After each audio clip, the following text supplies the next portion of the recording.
Hey everyone, welcome back to Hustle Highway.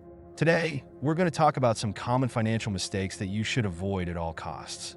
Making these mistakes can have a significant impact on your financial health, so let's dive in. One of the biggest financial mistakes people make is impulse buying.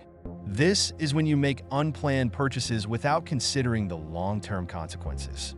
To avoid impulse buying, create a budget and stick to it.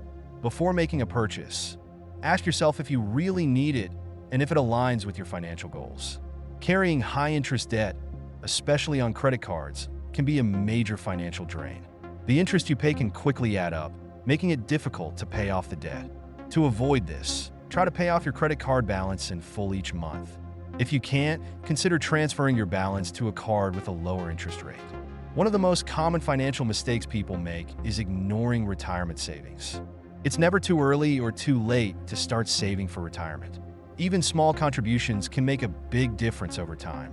Consider contributing to a retirement savings plan like a 401k or IRA. By avoiding these common financial mistakes, you can take control of your finances and build a brighter future. Remember, small steps can lead to big results. So, start making smart financial decisions today. Encourage viewers to share their experiences and ask questions in the comment section. Subscribe to the channel for more financial advice and tips.